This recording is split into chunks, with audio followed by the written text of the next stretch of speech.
పరిశుద్ధుడా మా గొప్ప తండ్రి, నీ ఘనమైన నామమునకు స్తుతి స్తోత్రములు చెల్లిస్తున్నాం.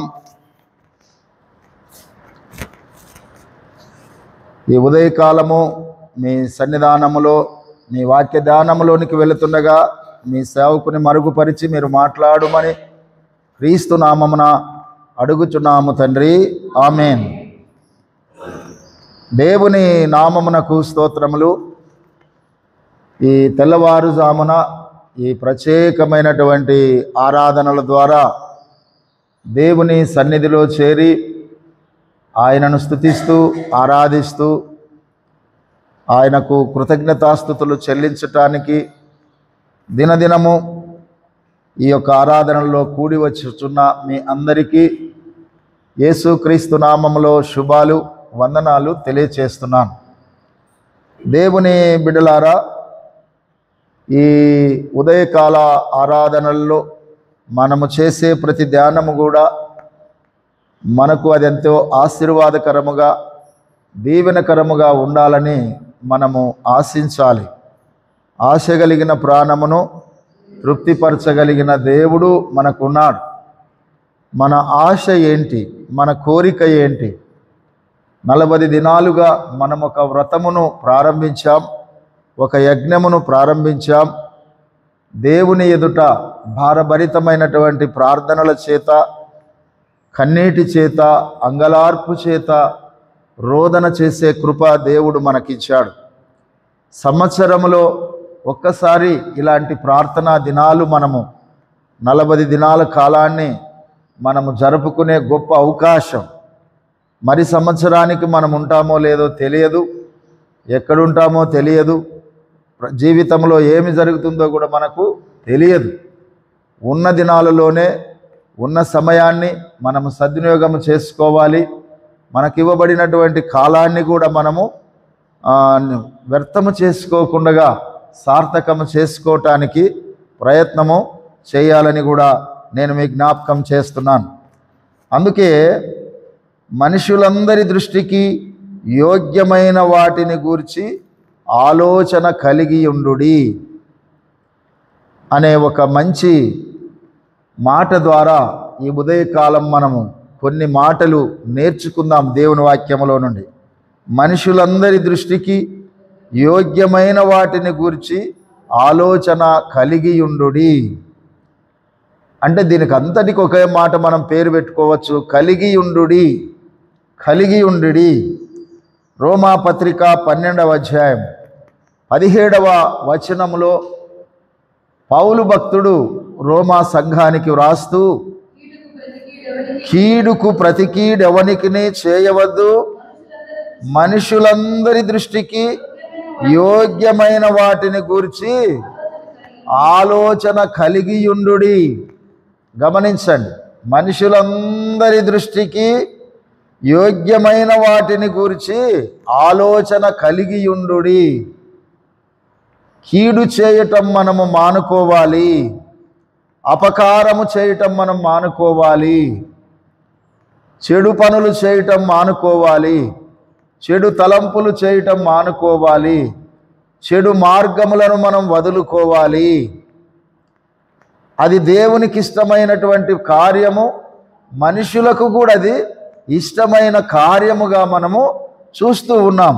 అందుకే మనుషులందరి దృష్టికి యోగ్యమైన వాటిని గురించి ఏమంట ఆలోచన మీరు కలిగి ఉండండి. ఆలోచన కలిగి ఉండండి.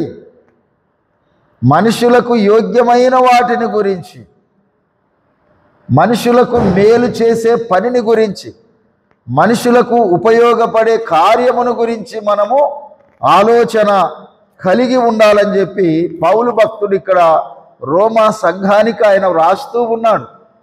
ఈ రోజుల్లో కూడా ప్రతి సంఘములో కూడా ఈ యొక్క వాక్యము చాలా అవసరమై ఉందని నేను మీకు జ్ఞాపకం చేస్తూ ఉన్నాను. అందుకే రోమాపత్రిక 12వ అధ్యాయం 12వ వచనం మనం చదువుతున్నప్పుడు ఆ భాగంలో ఆయన ఈ విధంగా జ్ఞాపకం చేస్తున్నాడు, శ్రమయందు ఓర్పు గలవారై ప్రార్థన యందు పట్టుదల కలిగి ఉండుడి అనే మాట రాస్తున్నాడు ఇక్కడ. గమనించండి, నిరీక్షణ గలవారై సంతోషించుచు శ్రమయందు ఓర్పు గలవారై ప్రార్థన యందు ఏం చేయాలంట? పట్టుదల కలిగి ఉండుడి. ప్రార్థన అంటే పట్టుదల ఉండాలి, బాధ్యత ఉండాలి, శ్రద్ధ ఉండాలి. దేవుని మందిరం అంటే మనకు బాధ్యత ఉండాలి, శ్రద్ధ ఉండాలి. నిర్లక్ష్యంగా రావటమో, మనము ఏదో వెళ్ళాలంటే వెళ్ళాలనే ఆలోచనతో రావటమో ఎప్పుడూ చేయకూడదు.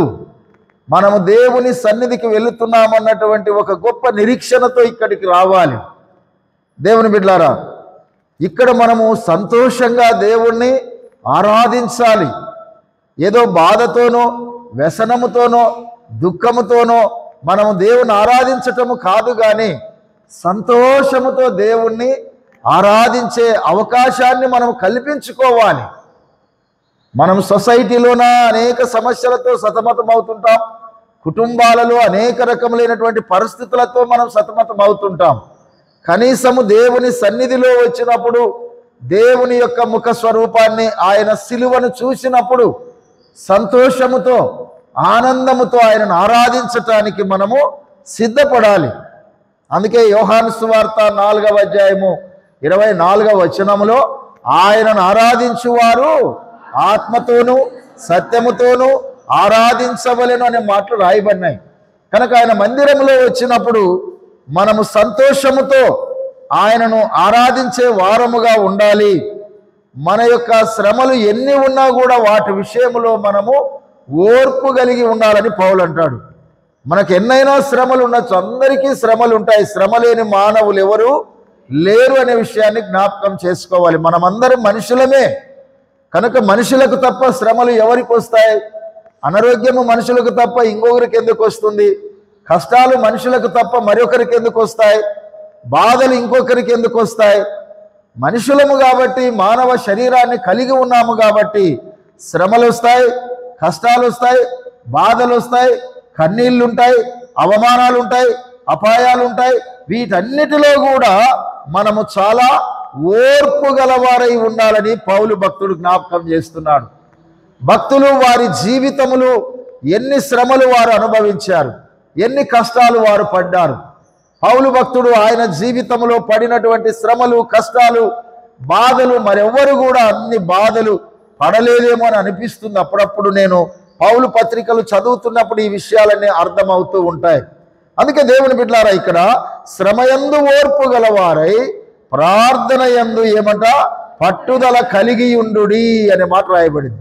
గమనించండి, మనుషులందరి దృష్టికి యోగ్యమైన వాటిని గురించి మనం ఎట్లా ఉండాలా?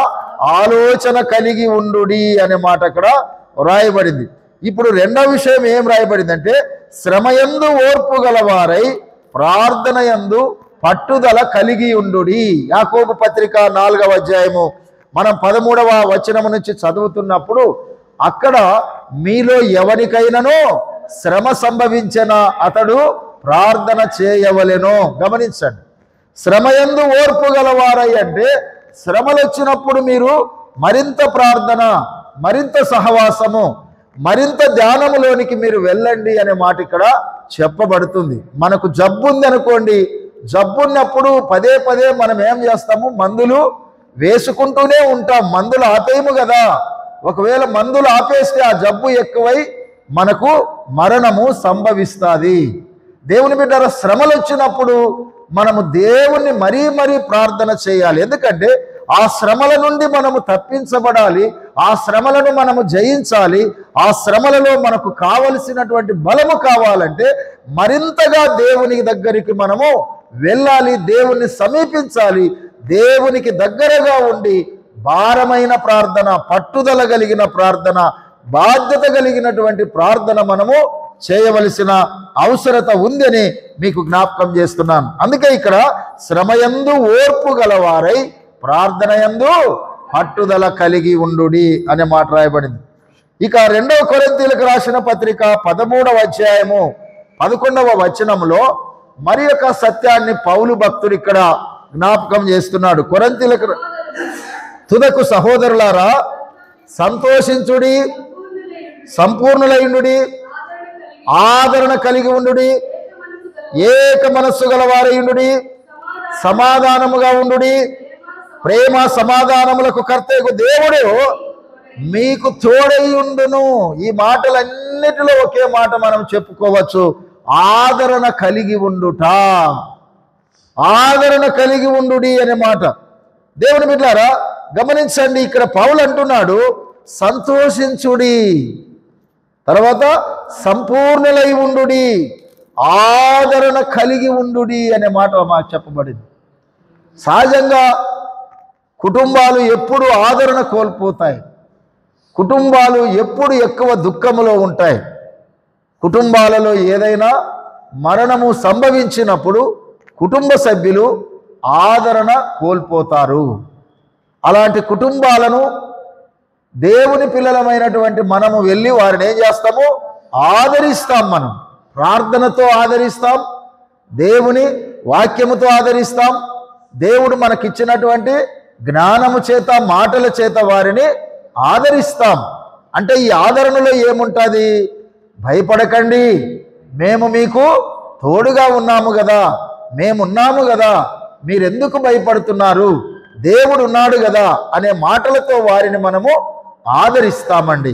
అందుకే పౌలు భక్తుడు ఇక్కడ ఏమంటున్నాడంటే ఈ మాటలన్నిటికీ ఒకే ఒక్క సమాధానం ఆయన చెప్తున్నాడు, ఆదరణ కలిగి ఉండుడి, సంతోషించుడి, సంపూర్ణులైండుడి, ఆదరణ కలిగి ఉండుడి, ఏక మనస్సు గలవారైండుడి, సమాధానముగా ఉండుడి, ప్రేమ సమాధానములకు కర్తయగు దేవుడు మీకు తోడై ఉండునుగాక.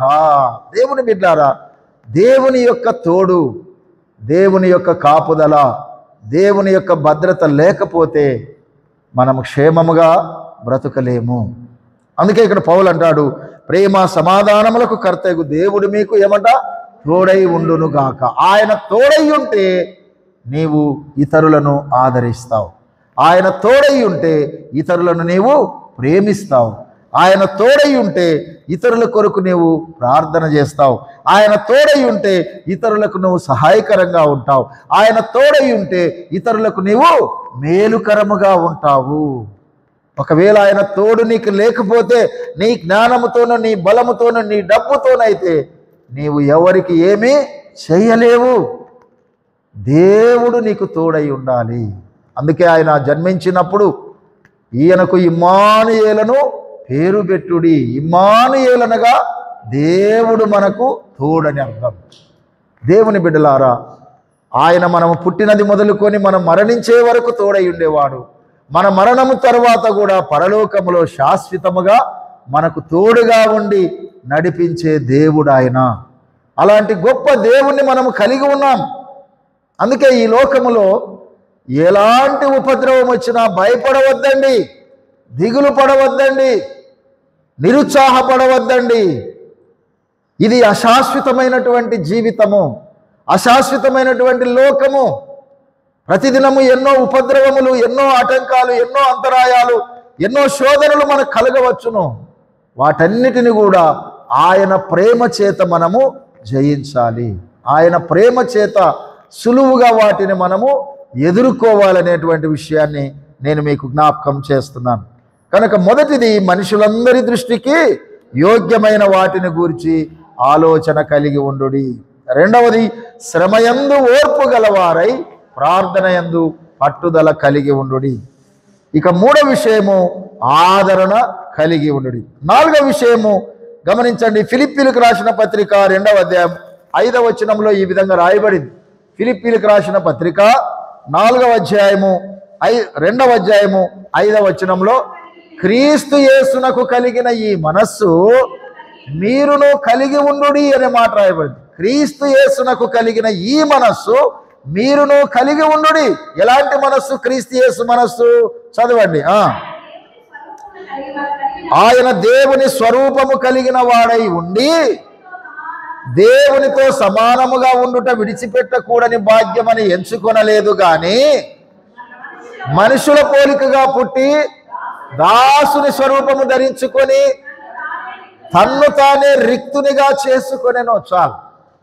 క్రీస్తు యేసునకు కలిగిన ఈ మనస్సు మీరును కలిగి ఉండుడి. దేవుని బిడ్డలారా, నాలుగవ విషయము క్రీస్తు యేసునకు కలిగిన మనస్సు మీరును కలిగి ఉండుడి. క్రీస్తు మనస్సు క్రైస్తవులు కలిగి ఉండాలా? దేవుని బిడ్డలు కలిగి ఉండాలా? విశ్వాసులు కలిగి ఉండాలా? ఎవరైతే క్రీస్తు యేసునకు కలిగిన మనస్సును కలిగి ఉంటారో వారు ఈ లోకమును సులువుగా జయిస్తారు. వాళ్ళకి ఈ లోకం పెద్ద కష్టం కాదు. ఆ క్రీస్తు మనస్సు లేనటువంటి వారికి ఈ లోకము చాలా కష్టమే. ఉదయం లేచినప్పటి నుండి కూడా పడుకునే వరకు కష్టమే అనిపిస్తుంది లోకం. నేను ఎందుకు పుట్టినానురా, ఎందుకు బతుకుతున్నానురా, ఇదేం బతుకురా, ఎందుకు నా జీవితం ఇలా అయింది, ఎందుకు నా బ్రతకలా అయింది, నా పిల్లలు ఇలా అయ్యారు, నేను ఇలా అయిపోయాను, మా పరిస్థితి ఏంది, ఇట్లా ఆలోచనలు వస్తాయి. క్రీస్తు యేసునకు కలిగిన మనస్సు మీరు కలిగి ఉన్నప్పుడు వాటిని మీరు లెక్క చేయరు. ఈ లోకములో ఇవన్నీ కామన్ అని మీరు తలస్తారు. ఈ లోకములో ఇవన్నీ మామూలే. దేవుడు నాకు తోడై ఉన్నాడు, దేవునితో నేనున్నాను, నాతో దేవుడు ఉన్నాడు, కాబట్టి ఆయనే వీటన్నిటిలో కూడా నన్ను బలపరుస్తాడన్నటువంటి ధైర్యంతో నీవు ముందుకు సాగిపోతావు. ఆయన ఏ మనస్సు కలిగి ఉన్నాడంట?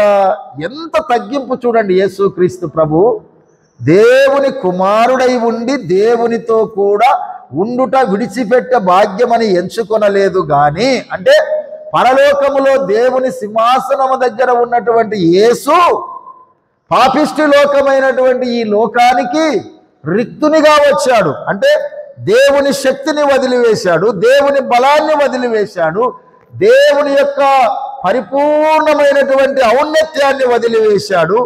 ఈ పాప భారాన్ని మోయటానికి ఈ లోకములోనికి ఆయన వచ్చాడు. ఈ మనస్సు మీరు కలిగి ఉండండి అంటాడు. అంటే లోకములో మిమ్మల్ని మీరు తగ్గించుకొని మీరు బ్రతకాలా? అహంకారము, గర్వము, కోపము, ఆవేశము, ఈగో, ఇలాంటి లక్షణాల ద్వారా మానవుడు దినదినము తన జీవితాన్ని నాశనము చేసుకుంటున్నాడు.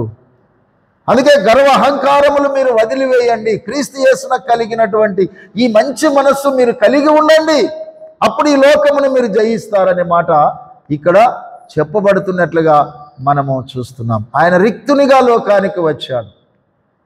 మనందరి కొరకు, మన పాపముల కొరకు ఆయనే పాపముగా మారాడు. మన యొక్క శాపాన్ని వేసుకొని శాపముగా మారిపోయాడు. మన పాప శాప మరణ భారములన్నిటిని కూడా సిలువలో మోసి వాటన్నిటిని కూడా ఆయన తీసివేశాడు. భారమైనటువంటి ఆ భారమైన జీవితాన్ని మన మీద నుండి ఆయన తొలగించినట్లుగా మనము చూస్తున్నాం. అందుకే మత్తయి సువార్త 11వ అధ్యాయంలో 28వ వచనంలో యేసుక్రీస్తు ప్రభు మాట్లాడుతూ ఆయన ఏమంటాడు? ప్రయాసపడి భారం మోసుకొనుచున్న సమస్తమైన జల్లారా నా యొద్దకు రండి, నేను మీకు విశ్రాంతి కలుగజేస్తున్నాను. ఎంతో భారమైనటువంటి జీవితాలు, భరితమైనటువంటి జీవితాలు, మోయలేని భారాలు మన మీద ఉన్నాయి. కానీ ప్రభు అంటున్నాడు, నా దగ్గరికి రండి అయ్యా, మీరు ఎందుకు బాధపడుతున్నారు, నా దగ్గరికి రండి, నా దగ్గరికి రండి అని అంటున్నాడు. ఆయన దగ్గరికి వస్తే నీ భారములన్నీ తొలగిపోతాయి, నీ కష్టాలన్నీ తొలగిపోతాయి, నీకుండే శ్రమలన్నీ తొలగిపోతాయి. దేవుని బిడ్డలారా, ఇదే మంచి సమయం, ఇదే అనుకూల సమయం, ఇదే రక్షణ దినం. ఆయన దగ్గరికి వచ్చినటువంటి మనము మన ప్రతి విధమైన భారములను ఆయన ఎదుట కుమ్మరించి పశ్చాత్తాపముతో మనము ప్రార్థన చేయగలిగితే ఆ భారముల నుండి మనకు విడుదల దయచేయబడుతుంది. అందుకే క్రీస్తు యేసునకు కలిగిన ఈ మనస్సు మీరును కలిగి ఉండుడి. ఆయన మనస్సు ప్రేమ కలిగిన మనస్సు, ఆయన మనస్సు దయ కలిగిన మనస్సు, ఆయన మనస్సు జాలి కలిగిన మనస్సు, ఆయన మనస్సు కనికరము కలిగిన మనస్సు, ఆయన మనస్సు సహాయం చేయగలిగిన మనస్సు, ఆయన మనస్సు క్షమించే మనస్సు, ఆయన మనస్సు దీవించే మనస్సు. దేవుని పిల్లలమైన మనము అలాంటి మంచి మనస్సు కలిగి ఉండాలని దేవుని వాక్యం మనకు జ్ఞాపకం చేస్తుంది. ఇక చివరిగా ప్రభువు రాకడ వరకు ఓపిక కలిగి ఉండుడి. యాకోబు పత్రిక 5వ అధ్యాయము 7వ వచనం మనం చదువుకుంటున్నప్పుడు అక్కడ ఈ మాట రాయబడుతుంది, గమనించండి. యాకోబు పత్రిక 5వ అధ్యాయం 7వ వచనం మనం చదువుకుందాం. సహోదరులారా, ప్రభువు రాకడ వరకు ఓపిక కలిగి ఉండుడి. చూడుడి, వ్యవసాయకుడు తొలకరి వర్షమును కడవరి వర్షమును సమకూడు వరకు విలువైన భూఫలము నిమిత్తము ఓపికతో తాని కొరకు కనిపెట్టును గదా. గమనించండి దేవుని బిడ్డలారా, మీరు గమనించాలి. ప్రభువు రాకడ సమీపించుచున్నది గనక మీరును ఓపిక కలిగి ఉండుడి, మీ హృదయములను స్థిరపరచుకొనుడి. 8వ వచనంలో ఆ మాట కూడా వ్రాయబడింది. యాకోబు పత్రిక 5వ అధ్యాయము 8వ వచనంలో ఆ మాట కూడా వ్రాయబడింది. ఏ మాట రాయబడింది అక్కడ? ప్రభువు రాక సమీపించుచున్నది గనక మీరును ఓపిక కలిగి ఉండుడి, మీ హృదయములను సిద్ధపరచుకొనుడి. లోకము అంతిమ స్థితిలోనికి వచ్చి ఉంది. మీరు ఫేస్బుక్లు, తర్వాత వాట్సాప్ గ్రూపుల్లో, తర్వాత యూట్యూబుల్లో అనేకమైనటువంటి నూతన విషయాలు ప్రభు రాకడ గురించి మీరు వింటూ ఉంటారు. చాలా వరకు నిజమే, ప్రభు రాకడ సమీపముగా ఉంది. మనము ప్రభు రాకడ కొరకు సిద్ధపడవలసిన అవసరత ఉంది. లోకము దాని ఆశలు గతించే సమయం ఆసన్నమైంది. ప్రభు రాకడ కొరకు మనం సిద్ధపడాలి. అందుకే ఇక్కడ ఏమంటున్నాడంటే, ప్రభు రాకడ వరకు ఓపిక కలిగి ఉండండి. మీరెప్పుడు కూడా మీకు ఇవ్వబడినటువంటి ఓపికను మీరు నిరర్థకము చేసుకోవద్దండి. చాలా ఓపికగా బ్రతకాలి క్రైస్తవులకు ఓపిక ఉండాలి, ఓర్పు ఉండాలి, సహనం ఉండాలి. మరి ముఖ్యముగా విశ్వాసులకు మరింత బలమైన ఓపిక ఉండాలి. ఓపిక లేకపోతే ఏం చేస్తాం? మనం త్వరగా కోపపడతాం, త్వరగా ఆవేశపడతాం, త్వరగా గొడవ పడతాం, త్వరగా కేకలు వేస్తాం, త్వరగా ఇంకా ఏదేదో చేస్తామండి. కానీ ప్రభువు రాకడ సమీపముగా ఉంది గనక వీటన్నిటిని మనము వదిలివేయాలి.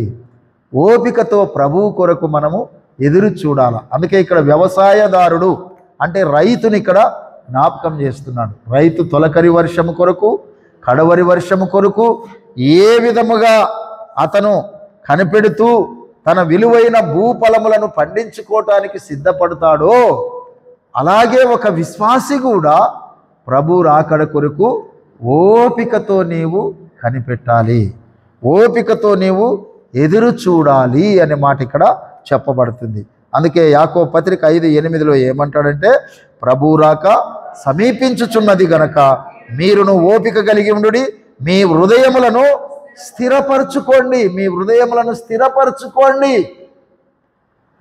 దేనిలో ఈ స్థిరత్వం? వాస్తవముగా మన జీవితాలు అస్థిరంగా ఉంటాయి. ద్విమనస్కులారా మీ చేతులను కడుక్కొనుడి, శుద్ధి చేసుకొనుడి అని యెషయా గ్రంథం 1వ అధ్యాయంలో రాయబడింది. మన మనస్సులన్నీ రెండు రకాలుగా ఉంటాయి. ఇక్కడ ఉన్నంతసేపు, ప్రార్థన చేస్తున్నంతసేపు, వాక్యం వింటున్నంతసేపు మన మనస్సు అంతా దేవుని మీద ఉంటుంది. మనం ఇక్కడ నుంచి బయటకు వెళ్ళిపోయిన తర్వాత మన మనస్సు ఇంకొక రూపంలో వెళుతుంది. అంటే రెండు మనసులు మనలో ఉన్నాయి. ద్విమనస్కులారా అనే మాట రాయబడింది బైబిల్లో. కనుక ఈ ద్విమనస్క తత్వాన్ని మనలో నుండి మనం తొలగించుకొని, దేవుని బిడ్డలారా, మనము ఓపిక కలిగి ప్రభు రాకడ కొరకు మన హృదయాలను మనము స్థిరపరచుకోవాలి. అంటే హృదయములో మార్పులు చేర్పులు ఎప్పుడు వస్తాయంటే మన మనసులో కలిగే ఆలోచనలను బట్టి. అందుకే మీ ఆలోచనలు స్థిరంగా ఉండాలి, మీ ఉద్దేశములు స్థిరంగా ఉండాలి అనే మాట చెప్పబడుతుంది. దేవుని బిడ్డలారా, ఈ ఉదయకాల సమయంలో ఈ కొన్ని మాటలు మన హృదయాల్లో దాచుకుందాం, మన మనసుల్లో భద్రం చేసుకుందాం. ప్రభు రాకడ సమీపముగా ఉంది గనక ఏ క్షణమైనా ఎప్పుడైనా ప్రభు ఈ లోకానికి రావచ్చు. ఏదోలే పాస్టర్లు మామూలు చెప్తుంటారు, బైబిల్ ఏదో చెప్తుంది, కాలం గడిచిపోయింది, సంవత్సరాలు అయినాయి, యేసు ప్రభు వస్తాడో లేదో ఎవరికి తెలుసు. ఇలాంటి అనాలోచితమైన తలంపులను మనం వదులుకొని ప్రభు వస్తాడన్నటువంటి నిరీక్షణ కలిగి ప్రభు రాకడ కొరకు ఓపికతో మనము ఎదురు చూడాలా, ఓపికతో కనిపెట్టాలా. దేవుని బిడ్డలారా, మన హృదయాలను కూడా మనము స్థిరపరచుకోవాలా. అంటే లోకము వైపు కాకోకుండా దేవుని మీద మన హృదయాన్ని స్థిరపరచుకోవాలి. అప్పుడే మనము ప్రభు వచ్చినప్పుడు ఎత్తబడే గుంపులో మనము ఉంటాము. ఈ ఉదయకాలం ఈ కొన్ని మాటలు మన హృదయాల్లో దాచుకుందాం. మన మనసుల్లో భద్రం చేసుకుందాం. ప్రభు రాకడ వరకు మనము నమ్మకముగా జీవించటానికి మనము సిద్ధపడదాం. అట్టి కృప దేవుడు మనకు దయచేయాలని కోరుతూ ఈ కొన్ని మాటలు నేను ముగిస్తున్నాను. దేవుడి కొన్ని మాటలు మన ఆత్మీయ మేలు నిమిత్తమై దీవించునుగాక. ఆమేన్. ప్రార్థన చేసుకుందాం. పరిశుద్ధుడైన దేవా, మీకు స్తోత్రములు తండ్రి. ఈ ఉదయకాల ఆరాధనలో మీ సేవకుని మరుగుపరిచి మీరు మాట్లాడిన మాటలన్నిటి కొరకై మీ కృతజ్ఞతాస్తుతులు చెల్లిస్తున్నాం. మా ప్రియమైన తండ్రి, మేము ధ్యానం చేసిన ప్రతి మాట కూడా మా జీవితాలకు ఆశీర్వాదకరముగా మార్చుమని కూడా ప్రార్థిస్తున్నాం. మరి ఉదయకాల ఆరాధనలో ఎంతో భక్తి శ్రద్ధలతో కూడి వచ్చినటువంటి స్త్రీలను, పురుషులను, యవనస్తులను, చిన్న బిడ్డలను, పెద్దలను, వృద్ధులను ప్రతి ఒక్కొక్కరిని మీరు పేరు పేరున దీవించుమని ప్రార్థిస్తున్నాం. కూడి వచ్చిన వారిలో ఎవరికే కష్టములున్నా, ఎవరికే బాధలున్నా, ఎవరికే సమస్యలున్నా, ఎవరికే అనారోగ్యములున్నా మీ నామములో వాటన్నిటిని కూడా కొట్టివేయమని కూడా ప్రార్థిస్తున్నాం. మా ప్రియమైన తండ్రి, ఈ సిలువ ధ్యాన దినాలు మాకెంతో ఆశీర్వాదకరమైనవి, దీవెనకరమైనవి. ఎందుకంటే దినదినము మేము మీ సన్నిధిని సమీపించి మీ సన్నిధిలో ప్రార్థనలు చేసే కృపను మాకు ఇచ్చావు. మీ సన్నిధిలో మిమ్మల్ని గణపరిచే భాగ్యం ఇచ్చావు. మీ సన్నిధిలో తండ్రి మమ్మలను మేము పరీక్షించుకుంటూ మా పాపములను ఒప్పుకొని వదిలివేసే కృపనిచ్చావు. మీకు స్తోత్రాలు చెల్లిస్తున్నాము తండ్రి. మరి ఉదయకాలము తండ్రి మా ప్రార్థనలన్నిటిని మీరు ఆలకించండి. చిన్నమందా భయపడుకుడని సెలవిచ్చినటువంటి దేవుడవు, ఈ సంఘమును మీరు దీవించండి, గొప్ప మందగా మార్చుమని కూడా ప్రార్థిస్తున్నాం. మరి మా ముందు చాలా ప్రాముఖ్యమైన దినములు ఉన్నాయి తండ్రి. మరి ఈ దినము సాయంకాలము తైలాభిషేక ఆరాధన కొరకు మమ్మల్ని సిద్ధపరచండి. రేపటి దినము తండ్రి ప్రత్యేకమైన పస్కా బలి ఆరాధన, మీ యొక్క శరీర రక్తములను పంచుకొని మిమ్మల్ని ఆరాధించే గొప్ప ఆరాధన రేపటి దినము. మరి రేపటి దిన ఆరాధన కొరకు మమ్మల్ని సిద్ధపరచండి. మరి అలాగే తండ్రి, మరి మరునాడు ప్రపంచమంతటా జరుగుతున్నటువంటి మీ సిలువ మరణ దినాన్ని మేము జ్ఞాపకము చేసుకుంటూ మీరు సిలువలో పలికినటువంటి 7 మాటల ధ్యానములోనికి వెళుతున్నాం. మీరు మాకు తోడై ఉండండి. సంఘములో 7 మాటల మీద మీ వాక్యం అందించు బిడ్డలందరినీ మీరు దీవించుమని ప్రార్థిస్తున్నాను. మీ ఆత్మచేత మీరు అభిషేకించుమని ప్రార్థిస్తున్నాను. మా తండ్రి, అనేక హృదయాలకు, అనేక మనసులను కదిలించే మీ వాక్యమును మీ బిడ్డల నోటి నుండి మీరు తీసుకురమ్మని ప్రార్థిస్తున్నాం. అనవసరమైన మాటలు, వ్యర్థమైన మాటలు కాదు ప్రభువా, మీ మాటలు, మీ స్వరము బిడ్డల ద్వారా మీరు వినిపించాలని ప్రార్థిస్తున్నాం. మరి ఆ దినము తండ్రి, మరి ఆరాధనలో పాల్గొనే బిడ్డలందరినీ దీవించండి తండ్రి. ప్రతి ఒక్కొక్క కుటుంబమును మీరు దర్శించండి, ప్రతి ఒక్కొక్క కుటుంబమును మీరు సిద్ధపరచండి, సకాలమున మీ సన్నిధికి నడిపించమని కూడా ప్రార్థిస్తున్నాం. ఆ దినము మీ వాక్యము చదివే బిడ్డలు, ప్రార్థించే బిడ్డలు, పాటలు పాడే బిడ్డలు, మా ప్రియమైన తండ్రి నీ వాక్య సందేశమును అందించే బిడ్డలు, మా తండ్రి మరి పానీయములు ఇచ్చు బిడ్డలు, భోజనం సిద్ధపరచు బిడ్డలు అందరినీ పేరు పేరున దీవించుమని కూడా ప్రార్థిస్తున్నాం. మరి ఎలాంటి ఆటంకాలు, అంతరాయాలు, అపశృతి ప్రభువ ఆరాధనలో కలుగకుండా మీరు కాపాడమని కూడా ప్రార్థిస్తున్నాము తండ్రి. రాబోయే ఈస్టర్ పండుగ కొరకు కూడా మమ్మల్ని సిద్ధపరచమని ప్రార్థిస్తున్నాం. మరి ఉదయకాలమే మా ప్రార్థనలన్నీ మీరు ఆలకించండి, ఈ మా మొరలన్నీ అంగీకరించండి తండ్రి. ఈ దినమంతట్లో మాకు తోడై ఉండండి. మాకు, మా కుటుంబాలకు, మా సంఘాలకు మీ కాపుదలనివ్వండి, మీ భద్రతనివ్వండి, మీ కంచె వేసి కాపాడమని ప్రార్థిస్తున్నాం. మరలా మేమందరము తండ్రి సాయంకాలము జరిగే ఆరాధనలో పాల్గొని తైలాభిషేక ఆరాధన ద్వారా నిన్ను గణపరిచే భాగ్యము దయచేయమని, ఈ ఉదయకాల దీవెనలు, శుభములు మీ బిడలపై కుమ్మరించుమని కొద్ది మనవులు క్రీస్తు నామములో అడిగి వేడుకొనుచున్నాము తండ్రి. ఆమేన్. పరలోకమందున్న మా తండ్రి,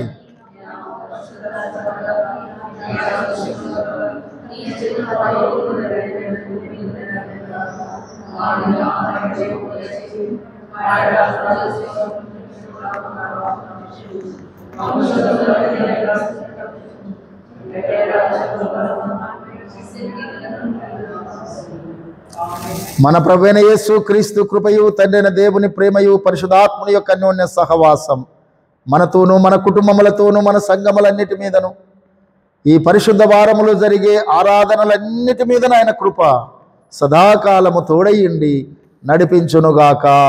ఆమేన్. ఆమేన్. అందరికీ వందనాలు. May God bless you all.